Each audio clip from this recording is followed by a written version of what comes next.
रामायण का अद्भुत रहस्य। ऐसी कौन सी स्त्री थी जो आदि ब्याही और आदि कुंवारी थी? क्या आप जानते हैं कि ऐसी कौन सी नारी थी जो आदि ब्याही और आदि कुंवारी थी? यह सुनकर शायद आप चौंक गए होंगे कि भला ऐसा कैसे हो सकता है। भला ऐसी कौन सी नारी हो सकती है जो आदि ब्याही हो और आदि कुंवारी हो? लेकिन यह एक पहेली नहीं बल्कि रामायण के एक रहस्य को उजागर करती है। इस पहेली में धर्म, वचन और कर्म के गहरे अर्थ छुपे हुए हैं। आज मैं आपको इसी पहेली का उत्तर दूंगा और इसी से जुड़ी हुई एक रोचक और अनसुनी कथा आपको सुनाऊंगा। यह कथा सीधे रामायण से ली गई है। एक समय की बात है जब अवध के नरेश महाराज दशरथ अपने घोड़े पर सवार होकर शिकार खेलने के लिए जंगल में गए थे, तो उनके चेहरे पर आत्मविश्वास झलक रहा था। लेकिन उस दिन भाग्य उनका साथ नहीं दे रहा था। वह पूरा दिन जंगल में भटकते रहे, लेकिन इसके बावजूद भी कोई भी शिकार उनके हाथ में नहीं लगा। उस समय राजाओं के लिए शिकार केवल उनका मनोरंजन नहीं था, यह उनके वीरता और पराक्रम का प्रतीक माना जाता था। जब महाराज दशरथ को कोई शिकार नहीं मिला तो वह अत्यंत निराश हो गए। उनके हृदय में बेचैनी होने लगी और उनका मन भारी हो चला था। निराश होकर महाराज दशरथ एक बड़े से पेड़ के नीचे जाकर के बैठ गए। जंगल के सन्नाटे में केवल पत्तों की सरसराहट ही सुनाई दे रही थी। राजा दशरथ विचार करने लगे कि आज का दिन तो पूरा व्यर्थ हो गया। न कोई शिकार हाथ लगा और न ही मेरी इस यात्रा का कोई उद्देश्य निकला। महाराज इसी चिंता में डूबे हुए इधर उधर देख ही रहे थे कि अचानक उनकी नजर सामने पड़ती है। तो वह क्या देखते हैं कि एक अत्यंत ही सुंदर गंधर्व कन्या पास के ही पेड़ों के बीच से निकलकर उनकी तरफ आ रही थी। उसकी चाल और उसका सौंदर्य और उसके वस्त्र ऐसे लग रहे थे कि मानो वह स्वयं स्वर्ग से उतरी हुई कोई अप्सरा हो। महाराज दशरथ को विश्वास ही नहीं हुआ कि इस निर्जन और भयानक जंगल में ऐसी सुंदर कन्या कैसे हो सकती है। उन्होंने सोचा कि यह कन्या कौन हो सकती है? ऐसी सुंदर और कोमल स्त्री इस वन में कैसे निर्भय होकर के घूम सकती है, जहां अनेक तरह के हिंसक जानवर हर पल किसी न किसी का शिकार करने के लिए हमेशा तत्पर रहते हैं। जब वह कन्या धीरे धीरे महाराज दशरथ के पास आई तो राजा दशरथ ने अपनी राजसी गौरव को संभालते हुए उससे कहा कि हे सुंदरी, तुम कौन हो? उस निर्जन वन में तुम अकेली क्यों घूम रही हो? क्या तुम्हें इस बात का अंदाजा नहीं है कि यहाँ कितने खतरनाक जंगली जानवर रहते हैं जो तुम्हारे जीवन के लिए खतरा बन सकते हैं? कौन हो तुम और तुम्हें यहाँ किसने छोड़ा? कृपया मुझे अपने बारे में विस्तार से बताओ। महाराज दशरथ की बात को सुनकर उस कन्या ने मुस्कुराते हुए कहा कि हे महात्मन, सबसे पहले तो आप मुझे बताइए कि आप कौन हैं। देखने में तो आप कोई महान योद्धा लगते हैं, जैसा कोई आप राजा हो। इस निर्जन वन में आपकी उपस्थिति मुझे विस्मित कर रही है। महाराज दशरथ ने बड़े गर्व से उत्तर दिया कि देवी, मैं अयोध्या का राजा दशरथ हूँ। यह तो तुम जानती ही होगी कि राजाओं का कार्य शिकार करना और अपनी प्रजा की रक्षा करना होता है, लेकिन तुमने अभी तक मुझे अपना परिचय नहीं दिया। बताओ तुम कौन हो और इस वन में क्या कर रही हो? उस कन्या ने बड़ी ही शांत और मीठी आवाज में कहा, हे महाराज दशरथ, मैं एक गंधर्व कन्या हूँ। मेरे पिता ने मुझे पूर्ण स्वतंत्रता दी है कि मैं अपने लिए स्वयं कोई योग्य वर की तलाश कर सकूं, और इसी कारण मैं इस जंगल में योग्य पति की खोज में घूम रही हूँ। महाराज दशरथ को यह सुनकर बड़ा आश्चर्य हुआ। उन्होंने कहा, क्या तुम्हारे पिता ने तुम्हें इस खतरनाक जंगल में अकेले भेज दिया? क्या यह उचित है कि एक पिता अपनी पुत्री को स्वयं अपना जीवन साथी खोजने के लिए इस निर्जन स्थान में भटकने दे? यह तो पिता का कर्तव्य होता है कि वह अपनी पुत्री के लिए कोई योग्य वर की खोज स्वयं करे। गंधर्व कन्या ने महाराज दशरथ की बात सुनकर जवाब दिया कि महाराज, मेरे पिता ने मुझे स्वतंत्रता इस विश्वास के साथ दी है कि मैं अपने लिए सही निर्णय ले सकूं, और अब जब मैंने आपको देखा तो मुझे महसूस होता है कि मेरी खोज समाप्त हो गई है। आप ही मेरे लिए वह उचित वर हैं। महाराज दशरथ ने उस कन्या की बात सुनकर मुस्कुराते हुए कहा कि हे सुंदरी, मैं तुम्हारे साहस और वीरता की सराहना करता हूँ, लेकिन तुम्हें मेरे बारे में सब कुछ जान लेना चाहिए। मैं एक राजा हूँ और मेरे कंधों पर मेरे राज्य और प्रजा का दायित्व है। तुमने मुझसे विवाह की बात कही है, परंतु क्या तुम्हारे पिता ने तुम्हें यह आज्ञा दी है कि तुम किसी भी व्यक्ति से विवाह कर सकती हो, भले ही वह राजा हो? गंधर्व कन्या ने कहा कि हे राजन, मैं इस बात से पूरी तरह से अवगत हूँ, परंतु अब मैं मन से आपके प्रति समर्पित हो चुकी हूँ। मैं आपसे विवाह करना चाहती हूँ और आपके साथ अपना जीवन बिताना चाहती हूँ। गंधर्व कन्या और महाराज दशरथ के बीच संवाद चलता रहा। महाराज दशरथ ने थोड़े आश्चर्य और चिंता के साथ कहा, हे सुंदरी, तुम्हारे पिता ने तुम्हें इतनी स्वतंत्रता कैसे दे दी? क्या यह पिता का कर्तव्य नहीं है कि वह अपनी पुत्री के लिए कोई योग्य वर खोजे? ऐसा कैसे संभव है कि तुम खुद निर्भय होकर के अपने लिए पति की तलाश करने इस सुनसान जंगल में भटक रही हो? अरे, परंपरा तो यही कहती है कि पिता अपनी बेटी के लिए वर चुने और उसी के साथ उसका विवाह संपन्न हो। महाराज दशरथ की बात सुनकर गंधर्व कन्या मुस्कुराई और शांत स्वर में बोली, हे राजन, मैं गंधर्व लोक की कन्या हूँ और हमारे लोक में यह नियम है कि पुत्री को अपने जीवन साथी का चुनाव करने का पूरा अधिकार होता है। मेरे पिता ने मुझे यह स्वतंत्रता इस विश्वास के साथ दी कि मैं अपनी पसंद से अपने लिए कोई योग्य वर चुन सकूं। यही कारण है कि मैं इस जंगल में निर्भय होकर के अपने पति की तलाश कर रही हूँ। लेकिन अब जब मैंने आपको देखा तो मुझे विश्वास हो गया है कि मेरी खोज पूरी हो गई है। आप ही मेरे लिए योग्य वर हैं। महाराज दशरथ को गंधर्व कन्या का आत्मविश्वास और साहस बड़ा ही अद्भुत लगा, लेकिन वह थोड़ा व्यंग्य करते हुए कहने लगे कि अरे, यह तो वही बात हुई जो आजकल के लोग करते हैं। कोई लड़का या लड़की एक दूसरे को पसंद कर लेते हैं और अगर घर वाले राजी ना हो तो वे भागकर शादी कर लेते हैं। खैर, यह तो पुरानी बातें हैं, छोड़ो। मुझे यह बताओ कि तुमने मुझे ही क्यों चुना है? तभी गंधर्व कन्या ने कहा, हे राजन, मैंने आपको नहीं चुना है, मेरे मन ने आपको चुना है। जब मैंने आपको देखा तो मेरा हृदय जान गया कि आप ही मेरे जीवन साथी बनने के योग्य हो। आपका राजसी व्यक्तित्व, आपकी गरिमा और आपके भीतर की ताकत ने मुझे विश्वास दिलाया है कि आप ही मेरे लिए सबसे उपयोगी है। अब मैं आपसे विवाह करना चाहती हूँ। महाराज दशरथ यह सुनकर थोड़े गंभीर हो गए, लेकिन उनके मन में भी उस गंधर्व कन्या के प्रति आकर्षण पैदा हो चुका था। उसकी सुंदरता पर वह मोहित हो चुके थे। उन्होंने कहा कि हे गंधर्व कन्या, तुम्हारे साहस और प्रेम ने मुझे भी आकर्षित कर लिया है। मैं भी अब तुमसे विवाह करने के लिए तैयार हूँ। महाराज दशरथ उस गंधर्व कन्या को भोगना चाहते थे और इसलिए कामातुर होकर के वह उस गंधर्व कन्या की तरफ बढ़ने लगे। महाराज दशरथ को अपनी तरफ आते हुए देखकर गंधर्व कन्या मुस्कुराई, लेकिन फिर वह थोड़ी गंभीर होकर के कहने लगी। उसने राजा दशरथ को रोककर कहा कि ठहरो राजन, विवाह तो मैं आपसे ही करूंगी, लेकिन मेरी एक शर्त है। अगर आप मेरी शर्त मानोगे तो ही मैं आपसे विवाह करूंगी। महाराज दशरथ ने उत्सुकता से पूछा कि बताओ, तुम्हारी क्या शर्त है? मैं उसे मानने के लिए तैयार हूँ। कहते हैं, कामी, लोभी और लालची जब अपने स्वार्थ में चकनाचूर होते हैं तो फिर वह अच्छे बुरे का परिणाम भूल जाते हैं और यह भी भूल जाते हैं कि भविष्य में इसका परिणाम हमारे हित में होगा या अहित में होगा, या मेरे दुख का कारण बनेगा। गंधर्व कन्या और महाराज दशरथ के बीच संवाद के दौरान कन्या ने दशरथ के सामने एक महत्वपूर्ण शर्त रख दी।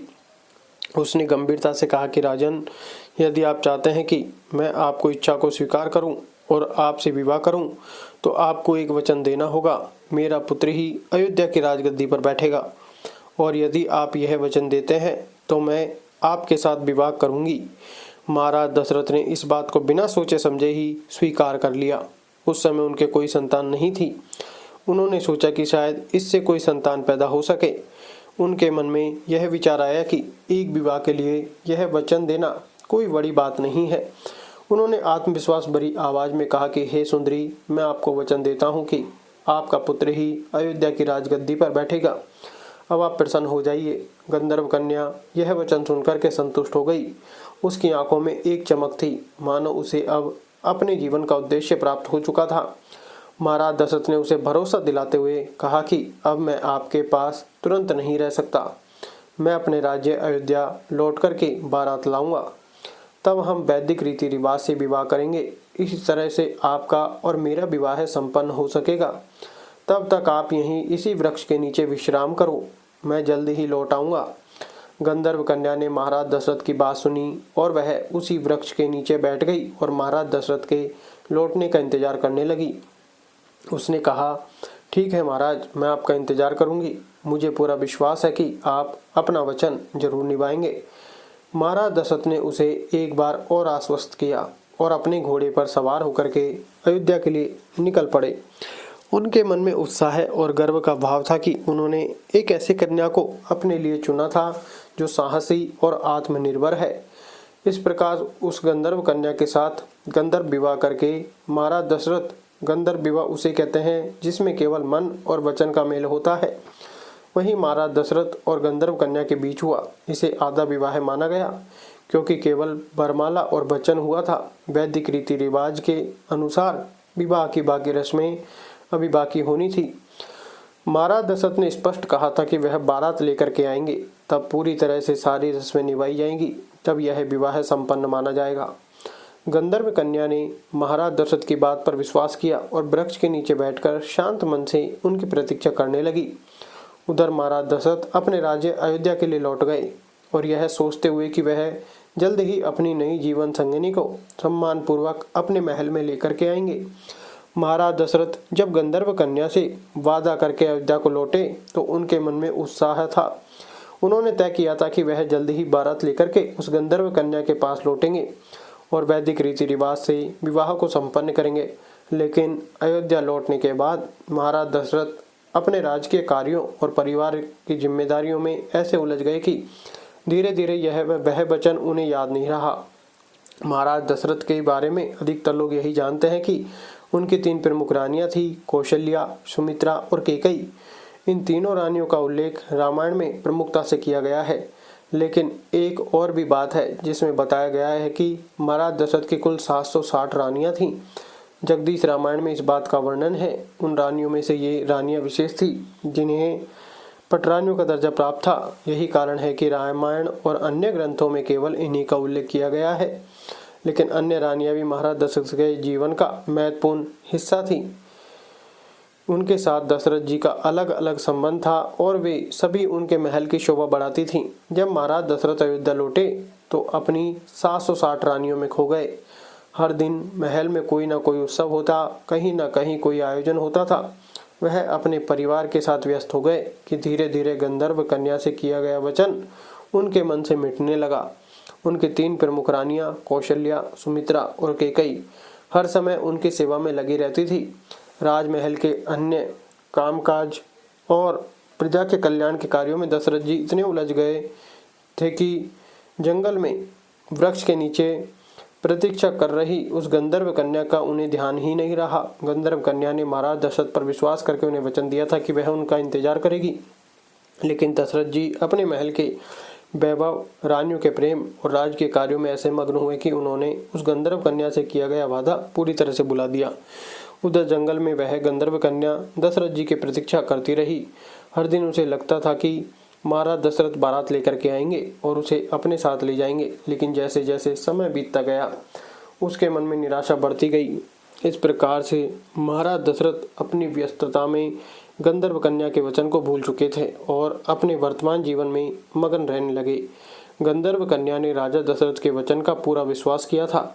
वह उस वृक्ष के नीचे बैठकर उनकी प्रतीक्षा करती रही। समय बीतता गया और दशरथ जी अपने वादे को भूलकर अपनी राज कार्यों में उलझ गए और अपनी रानियों के प्रेम में खो गए। गंधर्व कन्या के लिए यह प्रतीक्षा असहनीय होती चली गई।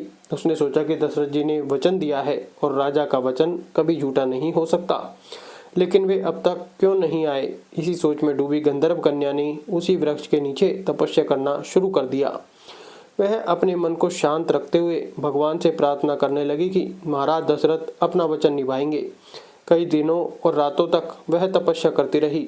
उसकी तपस्या इतनी गहन थी कि उसने अपना शरीर तक वहीं बैठे बैठे त्याग दिया।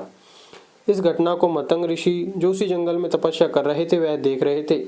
वे कन्या के त्याग और तपस्या से बहुत प्रभावित हुए। जब मतंग ऋषि ने देखा कि गंधर्व कन्या ने प्राण त्याग दिए हैं तो वे उसके पास पहुंचे। उन्होंने ध्यान लगाकर उसके जीवन के उद्देश्य और दशरथ जी के साथ हुए संवाद को समझा। फिर उन्होंने उसकी हड्डियों से खड़ाऊ बनवाए। मतंग ऋषि ने मनी मन सोचा, यह कन्या जिस वचन के लिए जी रही थी वह पूरा होना चाहिए था। महाराज दशरथ ने उसे राजगद्दी से जोड़ने का वादा किया था और यह खड़ाऊ ही अब उस वचन को पूरा करेंगे। खड़ाऊ बना करके मतंग ऋषि अपने शिष्य अत्रि ऋषि के पास गए। उन्होंने खड़ाऊ अत्रि मुनि को सौंपते हुए पूरी घटना सुनाई। उन्होंने कहा कि हे अत्रि, यह खड़ाऊ उस गंधर्व कन्या के हैं जिसने राजा दशरथ के वचन पर विश्वास किया था और अपने प्राण त्याग दिए। अब यह खड़ाऊ उस वचन को पूरा करेंगे। इन्हें किसी ऐसे योग्य व्यक्ति को दे देना जो इनका सम्मान पूर्वक उपयोग कर सके। अत्रि मुनि ने श्रद्धापूर्वक खड़ाऊ को स्वीकार कर लिया और उन्हें अपने आश्रम में रख लिया। उधर महाराज दशरथ अपने वचन को भूल चुके थे। समय बीतता गया और दशरथ जी के घर में भगवान राम का जन्म हुआ। भगवान राम बड़े हुए और एक दिन कैकेयी के कहने पर उन्हें वनवास का आदेश मिला। भगवान राम, माता सीता और लक्ष्मण तीनों वनवास पर चले गए। वन में घूमते हुए वे अत्रि ऋषि के आश्रम में जा पहुंचे। अत्रि ऋषि और उनकी पत्नी माता अनसुईया ने राम, लक्ष्मण और सीता का स्वागत किया। माता अनसुईया ने माता सीता को दिव्य वस्त्र और आभूषण दिए और उन्हें जीवन के कई उपयोगी ज्ञान भी सिखाए। जब राम आश्रम से जाने वाले थे तो अत्रि मुनि ने सोचा कि अब समय आ चुका है, इन खड़ाओं को सही व्यक्ति को सौंप देना चाहिए। उन्होंने वही खड़ाऊ भगवान राम को भेंट करते हुए कहा कि हे राम, यह कड़ाऊ मतंग ऋषि के द्वारा बनाए गए हैं। इनका बड़ा महत्व है, इन्हें अपने पास रखो और उचित रूप में इनका उपयोग करो।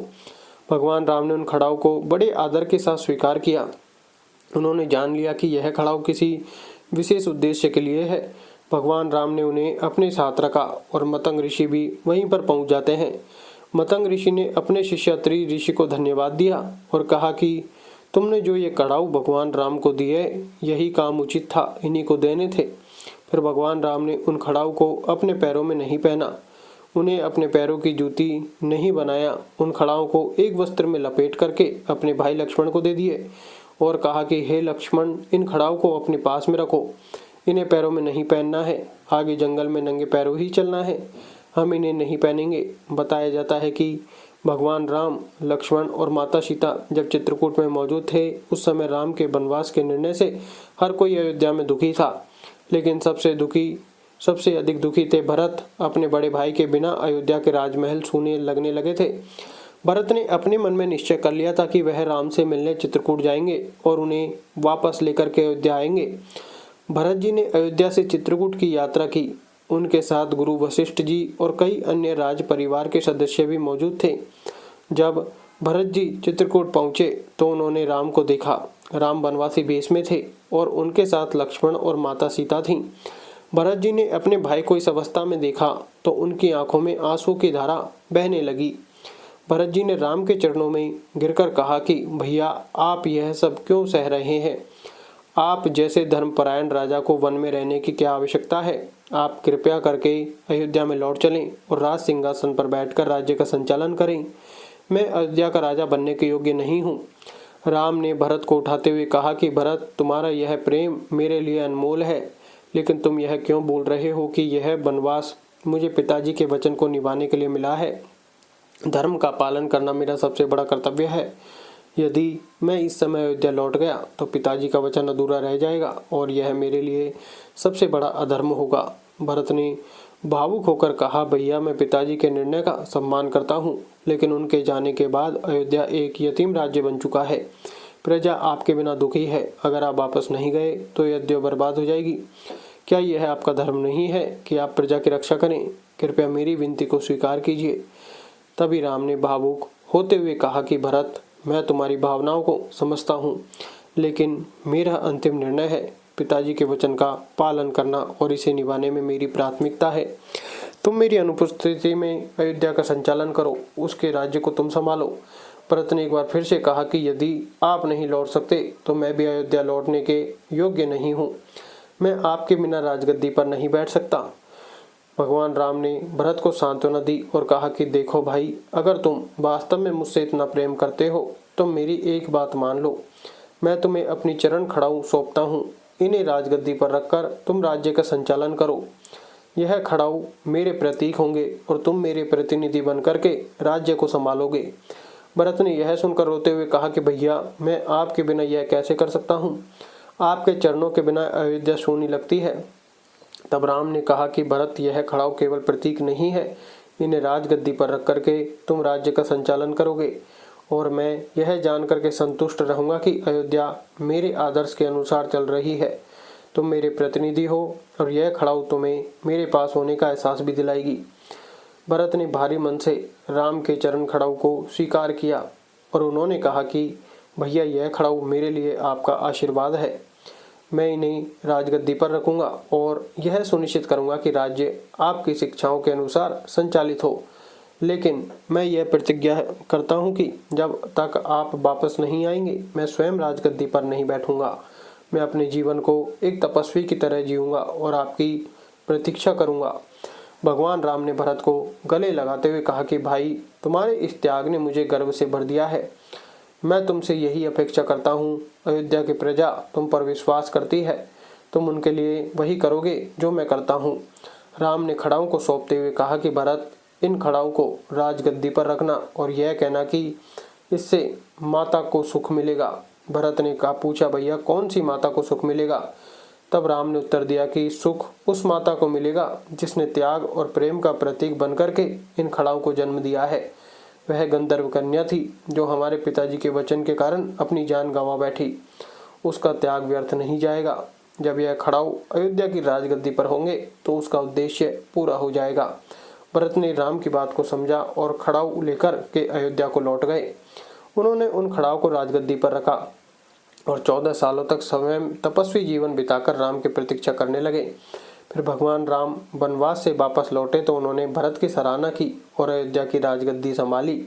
और उसी गंधर्व कन्या को भगवान राम ने माँ कहा था और वही गंधर्व कन्या थी आदि ब्याही और आदि कुंवारी। वीडियो अगर पसंद आया हो तो वीडियो को लाइक करें और हमारे चैनल को सब्सक्राइब करें।